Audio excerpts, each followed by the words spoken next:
Hello दोस्तों, स्वागत है आपका हमारे चैनल ओम साइंस फ्यूचर पॉइंट पर। दोस्तों, आज परसेंटेज के अंतर्गत हम पढ़ने वाले हैं चुनाव पर आधारित प्रश्न। तो दोस्तों, चुनाव पर आधारित प्रश्न के कॉन्सेप्ट क्या हैं और प्रश्नों को लगाने का सबसे आसान वे, जिसको हम क्या कहते हैं, ट्रिक कहते हैं, उस पर आज हम डिस्कशन करने वाले हैं। तो दोस्तों, चलिए सेशन की शुरुआत करते हैं। देखिए, यहाँ पर हमने एक डायग्राम बनाया है। फर्स्ट ऑफ ऑल हम यही कहेंगे कि डायग्राम का आप स्क्रीनशॉट ले लीजिए और देखिए, उसके बाद हम आपको जो है कॉन्सेप्ट समझाते हैं, क्योंकि ये डायग्राम ही पूरा कॉन्सेप्ट है इसका। देखिए दोस्तों, यहाँ पर हमने क्या लिखा है, कुल वोट। अब ये तो बात क्लियर होती है, जैसे एक प्रॉपर हम एक पर्टिकुलर किसी गांव की बात करें, ठीक है, और गांव में कोई इलेक्शन हो रहा है। जैसे गांव में किसका इलेक्शन होता है, मुखिया का, प्रधानी का इलेक्शन होता है। तो उसमें जो गांव वासी होते हैं या जो वोट डालने वाले होते हैं वो टोटल 100% होते हैं। तो हम कह सकते हैं कि जो गांव का कुल वोट होता है वो 100% होता है। अब 100% में भी क्या होता है कि अब मान लीजिए वोट पड़ने का दिन आ गया और आज वोट पड़ना शुरू हो गया है। तो उस दिन क्या होता है, मान लेते हैं कि उसमें से कुल 80% वोट पड़े, ठीक है, और कुल मत नहीं पड़े, जिसकी बात कहते हैं, मान लेते हैं 20% मत नहीं पड़े। अब मत नहीं पड़ने में कौन लोग आ जाते हैं, जैसे मान लीजिए कि कोई लोग जो है विदेश में रह रहे हो, किसी दूसरे शहर में रह रहे हो, किसी कारणवश वो जो है वोट डालने नहीं आ पाए, या मान लीजिए कोई बुजुर्ग है जो कि स्वयं चल के जो है वोट डालने नहीं जा सकता है, उसका वोटर आईडी में नाम है, ठीक है, वह निर्वाचन कर सकता है, वोट डाल सकता है, लेकिन वह अपनी अवस्था के कारण वोट नहीं डाल सकता। या कोई बीमार व्यक्ति है जो कि हॉस्पिटलाइज है, तो वो भी वोट डालने नहीं जा सकता। तो ऐसे लोग आ जाते हैं इसमें कि वो वोट नहीं डाल पाए, ठीक है। तो 100% में से 80% लोगों ने वोट डाला और कुछ विषम परिस्थितियों की वजह से 20% वोट नहीं पड़ पाया, ठीक है। तो अब जो जीत हार होगा वो कुल जो मत पड़ेंगे उस पर डिपेंड करेगा। लेकिन इसके भी अंतर्गत जो है दो जो है कंडीशंस जनरेट होते हैं। जैसे मान लीजिए कि कुल मत 80% हैं। अब 80% लोग मत डालने जाएंगे, 80% लोगों ने मत डाला, लेकिन उन मतों में भी जो है क्या होता है कि कुछ मत वैध होते हैं, मतलब ज्यादा से ज्यादा मत वैध होते हैं, लेकिन कुछ ऐसे मत होते हैं जो अवैध हो जाते हैं। तो सबसे पहले हम आपको बता दें कि अवैध मत क्या होता है। अवैध मत ये होता है, जैसे मान लीजिए कि ऐसे एक पर्ची बनी होती है जिस पर जो है आपको जो है मुहर लगाना होता है, ठीक है। अब यहाँ पर मान लीजिए किसी का नाम लिखा होता है और यहाँ पर उसका जो है क्या बना होता है, एक चिन्ह बना होता है। जैसे कि मतलब कोई छाता का निशान लिया है, तो कोई झाड़ू का निशान लिया है। अब मान लीजिए कि आपको क्या करना है, एक मुहर रखा होता है वहां पर। जब आप वोट डालने गए होंगे तो जानते होंगे कि वहां पर क्या रखा होता है, एक मुहर रखा होता है। और आप क्या करते हैं, जिसको आप मतलब जिसको वोट डालना है, जिसको आप पसंद करते हैं, उसको वोट डाल रहे हैं, तो आप मुहर उठाएंगे, उसमें स्याही लगाएंगे और यहाँ पर एक निशान ऐसे लगा देंगे, ठीक है। अब मान लीजिए इस चिन्ह पर आपने जो है मुहर लगा दिया, ठीक है। अब मुहर लगाने के बाद जो पर्ची होती है, उस पर्ची को कुछ ऐसे फोल्ड किया जाता है। जैसे मान लीजिए ये है, तो आप ऐसे फोल्ड करेंगे, ठीक है। अगर मान लीजिए पर्ची को आपने ऊपर से नीचे फोल्ड कर दिया, तो क्या होगा, जो मुहर का आपने चिन्ह लगाया, जो स्याही है, वो किसी दूसरे के जो है निशान पर भी लग सकता है। तो ऐसे कंडीशन में जब स्याही एक जगह से दूसरे जगह पर लग जाएगा, जैसे मान लीजिए कि आपने यहाँ लगाया और स्याही यहाँ पर भी लग गया, मतलब किसी दूसरे के निशान पर लग गया, तो ऐसे कंडीशन में जो है मत क्या हो जाता है, अवैध हो जाता है।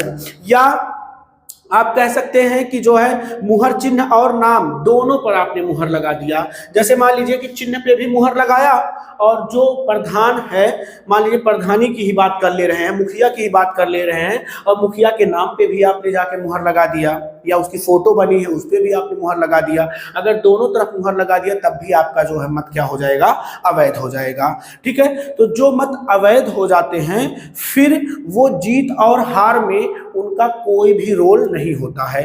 तो यहाँ पर देखिए बात करते हैं कि मान लीजिए कि कुल 80% वोट पड़े। अब जो वोट पड़े हैं वो हमेशा किसके के बराबर होंगे, वो हमेशा 100% के बराबर होंगे। जो मत पड़ेंगे वो 100% के बराबर होंगे। मतलब हमारे कहने का क्या है कि जीत हार अब वही उतने वोट डिसाइड करेंगे जितने पड़े हैं, तो वो 100% के बराबर होंगे। अब मान लेते हैं उसमें से भी क्या हुआ कि वैध 90% वैध हो गया और 10% अवैध हो गया।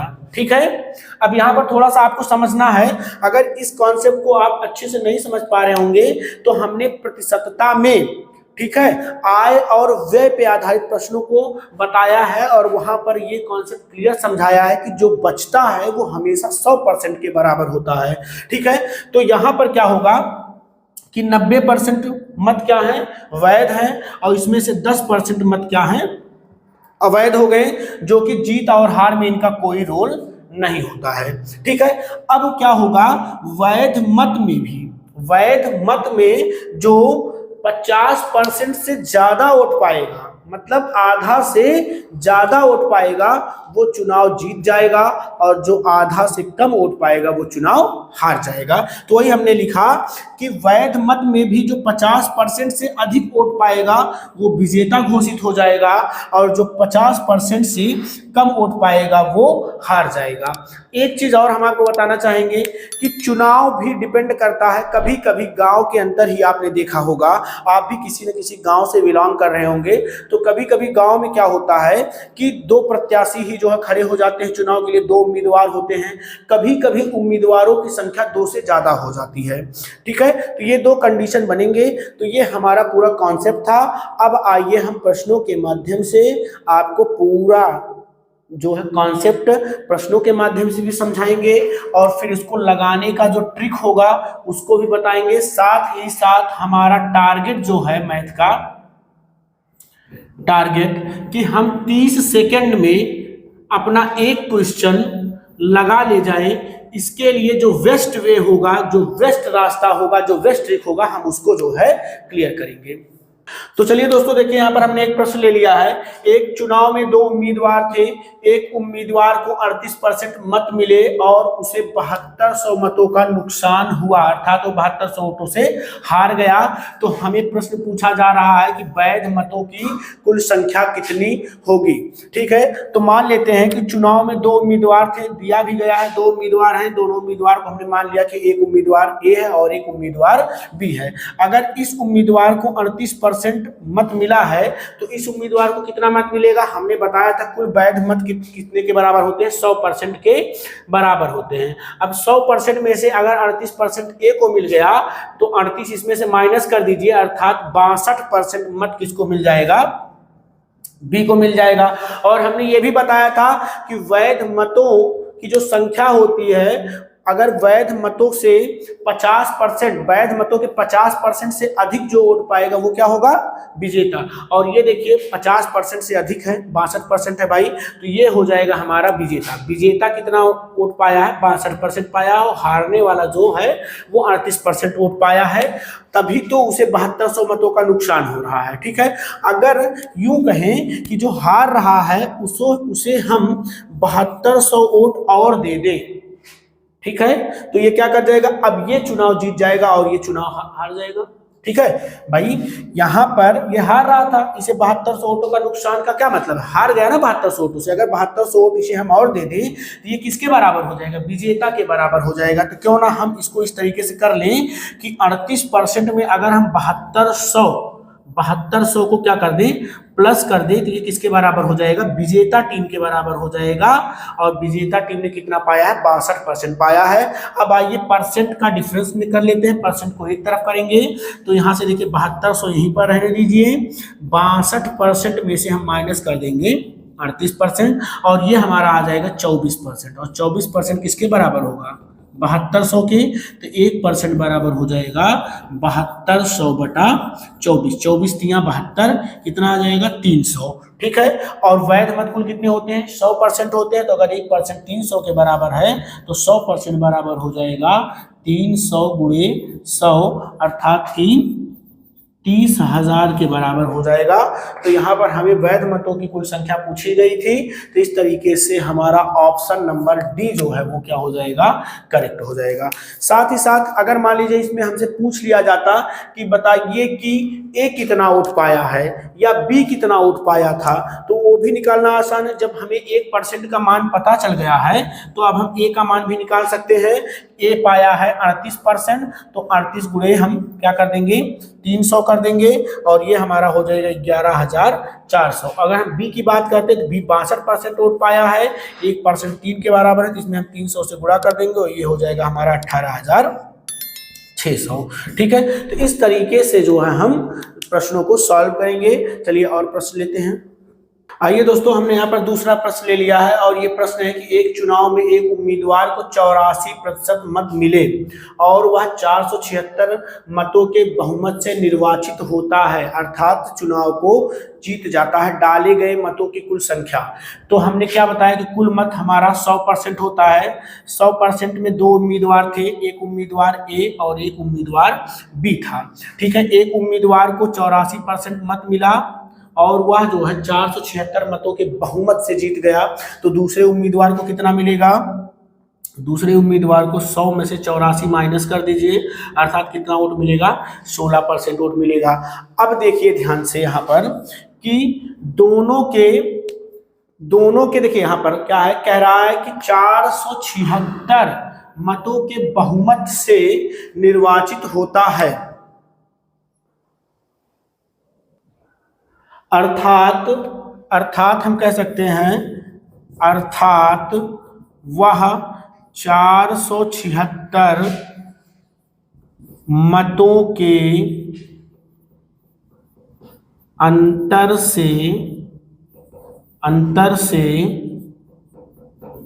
चुनाव जीत जाता है। ठीक है, तो यहां पर अंतर निकाल देंगे हम, 84 और 16 का अंतर निकालेंगे और यहाँ पर अंतर कितने के बराबर है, 476 के बराबर है। बस यहाँ से माइनस करेंगे तो 14 में से 6 निकालेंगे हम, बचेगा 8, और यहाँ पर बचेगा 7 में से 1 निकालेंगे, बचेगा 6। 68% हमारा आएगा 476 के, तो 1% बराबर हो जाएगा 476/68। ठीक है, और यहाँ से इसको कैंसिल आउट करेंगे तो 7 बार में कैंसिल हो जाएगा, अर्थात 1% जो है किसके बराबर होगा, 7 के। तो हमें निकालना है कि कुल संख्या, तो 100% अगर हम निकालेंगे तो 100% हमारा हो जाएगा 7 × 100 और ये हमारा हो जाएगा 700। तो यहाँ पर हमारा सही हो जाएगा ऑप्शन नंबर ए। चलिए आगे चलते हैं।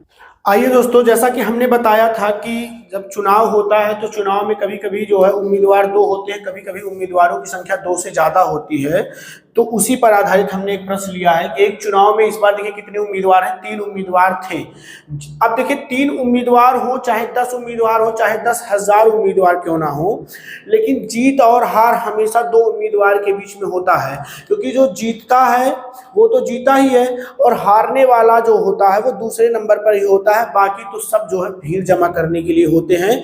तो चाहे 2000 उम्मीदवार हो, चाहे 2 उम्मीदवार हो, चाहे 3 उम्मीदवार हो, ठीक है, जीत और हार हमेशा कितने लोगों के बीच में होगा, 2 ही लोगों के बीच में होगा। बस यही कॉन्सेप्ट अगर आप अपने दिमाग में रखेंगे तो फिर इसके भी क्वेश्चन कभी गलत नहीं होंगे। आइए समझा भी देते हैं। देखिए यहाँ पर क्या है कि एक चुनाव में 3 उम्मीदवार थे। ठीक है, चुनाव में कितने उम्मीदवार थे, 3 उम्मीदवार थे और जीतने वाले को 45% मत मिला तथा तीसरे स्थान वाले उम्मीदवार को 25% मत मिला। यदि दूसरे स्थान पर रहने वाला उम्मीदवार 4500 मतों से चुनाव हार जाता है तब कुल मतों की संख्या क्या है। तो सबसे पहले तो हम मान के चलेंगे कि कुल मत जो होंगे वैध वो 100% होंगे। अब इसमें से 3 लोगों को जो है वोट मिलेगा। ठीक है, अब देखिए यहाँ पर क्या है, जीतने वाले उम्मीदवार को 45% मत मिला। इसके बाद तीसरे स्थान पर जो है नाम दे देते हैं, जैसे एक ए था, एक बी था और एक सी। सी तीसरे स्थान पर है, इसको कितना मिला, 25% मिला। ठीक है, तो बी को कितना मिलेगा, अब 100 में से जो है इन दोनों को ऐड करके माइनस कर दीजिए। तो 100 में से हम 45 + 25 तो 100 में से हो जाएगा 70 माइनस, अर्थात कि 30% वोट जो है बी वाले को मिला। अब आप स्वयं देख लीजिए कि अगर हम आपसे यहाँ पर पूछें कि जीतने और हारने वालों के बीच में किनको लिया जाएगा, तो जीतने वाला ए है और हारने वाला 30% होगा। बाकी ये तो जो है सिर्फ क्या कर रहे थे, भीड़ बढ़ा रहे थे, ठीक है, तो इनसे कोई मतलब नहीं होगा। अब आगे देखिए प्रश्न क्या कह रहा है कि यदि दूसरे स्थान पर रहने वाला उम्मीदवार 4500 मतों से चुनाव हार जाता है, अर्थात ये दूसरे नंबर का जो उम्मीदवार है ये 4500 वोटों से चुनाव हार गया और ये जो है जीत गया। अब जितने वोटों से कोई चुनाव हारता है, यदि उतने ही वोट उसे मिल जाए तो वो चुनाव जीत जाएगा, है ना। तो अर्थात यहाँ पर क्या है, ये कह सकते हैं कि ए व बी के मध्य अगर हम देखें तो मतों का अंतर कितना है, मतों का अंतर जो है वो 4500 है, ठीक है भाई। ये 4500 ज्यादा पाया तभी चुनाव जीत गया, ये 4500 कम पाया है तभी चुनाव हार गया।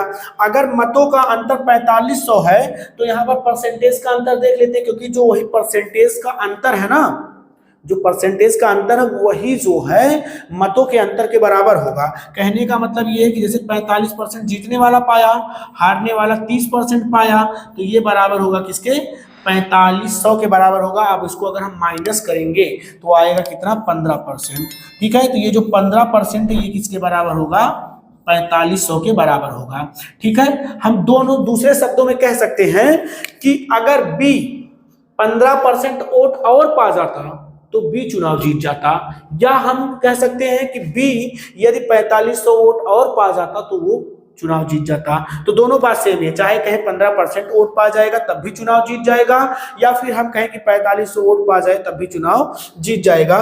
तो आप देखिए यहाँ पर 15% 4500 के बराबर है, तो 1% बराबर हो जाएगा 4500 बटे 15, 15 या 45, अर्थात 1% बराबर हो जाएगा किसके, 300 के। और कुल 100% वोट थे, तो यहाँ पर हमें क्या करना है, यदि 1% 300 के बराबर है तो 100% निकालने के लिए 100 में हम क्या करेंगे, 300 से गुणा करेंगे और ये हमारा हो जाएगा 30,000 वोट, ठीक है। कितना आ जाएगा, 30,000 वोट आ जाएगा। इस तरीके से यहाँ पर हमारा ऑप्शन नंबर बी जो हो जाएगा वो क्या हो जाएगा, करेक्ट हो जाएगा। चलिए अगले प्रश्न पर चलते हैं। चलिए गाइस देखिए यहाँ पर हमने एक और प्रश्न लिया है, बहुत ही अच्छा है। ए व बी के बीच हुए चुनाव में 75% मतदाताओं ने अपने मत डाले, जिनमें 2% मत अवैध हो गए, ठीक है। अब देखिए यहाँ पर अगर हम डायग्राम बनाएं इसका, तो पंजीकृत मतदाताओं की बात करें, मतलब वैध की अगर बात करें, पंजीकृत मतदाताओं की अगर हम बात करें,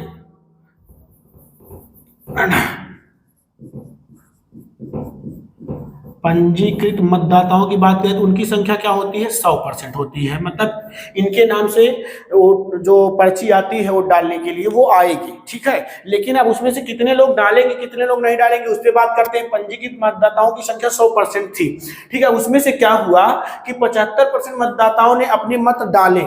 अगर 75% डाले तो 25% ने क्या किया, वोट नहीं डाला।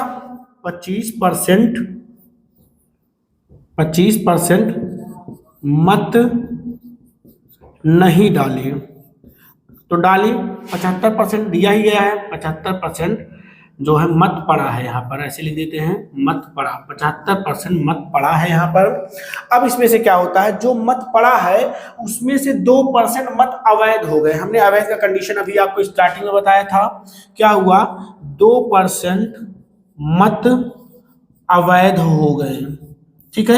अब 2% मत अगर अवैध हो गए तो हमने अभी आपको बताया था कि जो मत पड़ता है वो किसके बराबर होता है, 100% के बराबर होता है, ठीक है। अब इसमें से अगर 2% अवैध हो गए तो वैध कितने होंगे, आपको लगता होगा कि जो वैध होगा वो 2 निकाल दीजिए 73%, लेकिन नहीं, यही तो जो है यहाँ पर मिस्टेक है। अगर इस कॉन्सेप्ट को आप समझना चाहते हैं तो प्रतिशतता में हमने आय तथा व्यय को जो है जो लेक्चर पढ़ाया था उसमें जाके आप इस चीज को समझिए।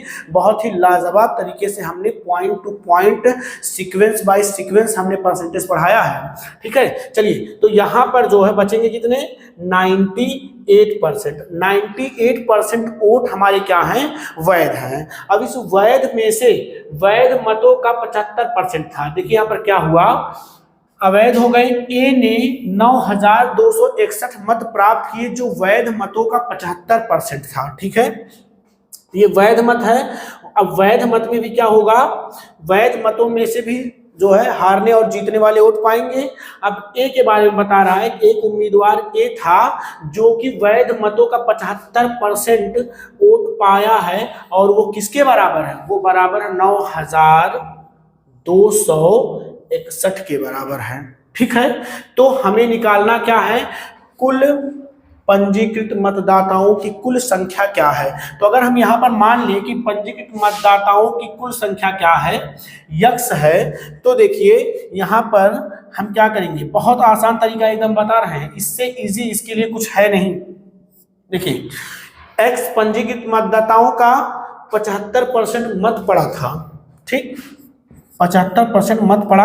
अब इस 75% में से वैध कितना था, 98, मतलब 75% का 98% क्या है, वैध है। और वैध मत का भी ये कितना पाया है, 75% पाया है, अर्थात 98 का 75% हम फिर करेंगे, और वो किसके बराबर है, 9261 के। ठीक है, इस कॉन्सेप्ट को हम एक बार फिर से समझाते हैं, इस कॉन्सेप्ट को एक बार हम फिर से समझाते हैं। देखिए क्या हुआ यहाँ पर कि पंजीकृत मतदाताओं की कुल संख्या x थी। अब x का 75% मत पड़ा। अब देखिए जो मत नहीं पड़ा उससे कोई मतलब नहीं है, जो मत अवैध हो गया उससे भी कोई लेना देना नहीं है। ठीक है, तो पंजीकृत मतदाताओं की संख्या x थी, अब x का 75% पड़ा, तो x का 75% हमने लिखा, x का 75% का मतलब होता है गुणा। अब 75% का 98%, 75% का 98%, और 98 का 75% कौन पाया था, ए पाया था, और वो किसके बराबर था, 9261 के। तो देखिए हमने 9261 के बराबर कर लिया। अभी हम x का मान निकाल देंगे। थोड़ा सा कैलकुलेशन देखिएगा, यहाँ पर क्या है, x 75% मतलब हो जाएगा 75/100, 98% मतलब हो जाएगा 98/100, फिर 75% मतलब हो जाएगा 75/100, और ये किसके बराबर है, 9261 के। आइए देखिए 75 इसको कैंसिल आउट कर सकते हैं 25 से, 25 3 जा 25 4 जा, इसको 2 से करेंगे 49 आ जाएगा, और इसको करेंगे 50 आ जाएगा। फिर ये 25 3 जा 25 4 जा, यहाँ से होगा x into 3/4 into 49/50 into 3/4, this is equal to 9261। फिर अभी x की वैल्यू हमें फाइंड करनी है। x की वैल्यू फाइंड करने के लिए देखिए ये डिनोमिनेटर में है, ये डिनोमिनेटर में है, और ये डिनोमिनेटर में, ये दोनों तीनों चले जाएंगे ऊपर न्यूमरेटर में। 9261 गुणे 4, 50 और 4, और नीचे हमारा आ जाएगा सॉरी 3, 49 और 3। अब यहाँ से हम जितना पॉसिबल होगा काट लेंगे। तो दोस्तों काटने के बाद यहाँ पर आंसर हमारा आ जाएगा 16,800। ठीक है, तो आइए हम अपना ऑप्शन मैच करते हैं। यहाँ से देखिए ये बी वाला ऑप्शन हमारा क्या हो जाएगा, करेक्ट हो जाएगा, इसमें आएगा जो है 16,800। ठीक है, चलिए आगे चलते हैं। चलिए दोस्तों देखिए ये बहुत ही अच्छा प्रश्न है, आज के सेशन का सबसे इंपॉर्टेंट प्रश्न ये है। ठीक है, कह रहा है यदि किसी चुनाव में 8% मतदाताओं ने अपने मत नहीं डाले, इस चुनाव में केवल 2 ही प्रत्याशी थे, जीतने वाले प्रत्याशी ने कुल मतों का 48% मत प्राप्त किया और 1100 मतों से चुनाव में दूसरे प्रत्याशी को क्या कर दिया, हरा दिया। चुनाव में पड़े कुल मतों की संख्या है। तो देखिए दोस्तों यहाँ पर 100% टोटल मत थे, ऐसे देखिए 100% मत थे। अब इसमें से क्या हुआ कि 8% जो मत है वो नहीं पड़ा, ये पड़ा ही नहीं। ठीक है, ये वोट डाला ही नहीं गया। इसके बाद क्या होता है, इसमें से 48%, देखिए कह रहा है जीतने वाले प्रत्याशी ने कुल मतों का कितना परसेंट पाया, 48% पाया। ठीक है, ये देखिए 48% पाया और चुनाव को क्या कर लिया, यही मतलब विजेता है, यही चुनाव जीत गया। अब देखिए यहाँ पर क्या हुआ, जो हारने वाला प्रत्याशी है वो कितना परसेंट मत पाया। अब देखिए कुल 100% थे, 100% में से जो है 48% तो निकाल दीजिए क्योंकि जीतने वाला पा गया, और 8% और निकाल दीजिए जो कि पड़ा ही नहीं है। ठीक है। इस तरीके से टोटल हो जाएगा 100 माइनस 56% और ये हमारा हो जाएगा 44%। मतलब हारने वाला कितने परसेंट वोट पाया? 44% वोट पाया। ठीक है। अब क्या कह रहा है? जीतने वाला प्रत्याशी हारने वाले प्रत्याशी को जो है कितने मतों से हरा देता है? 1100 मतों से हरा देता है। अर्थात ये हारने वाला जो प्रत्याशी है, ये अगर 1100 वोट और पा जाता तो चुनाव ये जीत जाता और ये चुनाव हार जाता। अर्थात कह सकते हैं कि इन दोनों के बीच में 1100 का अंतर है। अगर 1100 ये पा जाए ये चुनाव जीत जाएगा, अगर 1100 ये ना पाता तो ये चुनाव हार जाता। ठीक है। तो दोनों के बीच में जितने का अंतर होगा वो किसके बराबर होगा? 1100 के बराबर होगा। तो हम यहाँ से क्या करेंगे? 48% माइनस 44% बराबर 1100 और यहाँ से आ जाएगा 4% बराबर 1100। तो 1% की वैल्यू निकालेंगे और ये हो जाएगा 1100/4 और हमें निकालना है चुनाव में पड़े कुल मतों की संख्या। तो कुल 100% मत होंगे हमारे। तो यहाँ से हो जाएगा 1100/4 गुणे 100। 4 से कैंसिल आउट करेंगे 25 और यहाँ से मल्टीप्लाई करेंगे तो हो जाएगा हमारा 275 और 2 जीरो और लगा देंगे यहाँ पर। ये हमारा आ जाएगा 27,500 और इस तरीके से हमारा ऑप्शन नंबर डी जो है यहाँ पर करेक्ट हो जाएगा। तो दोस्तों ये हमारे सेशन का आज का अंतिम प्रश्न था। अब दोस्तों हम प्रतिशत के अंतर्गत नए टॉपिक पर आएंगे।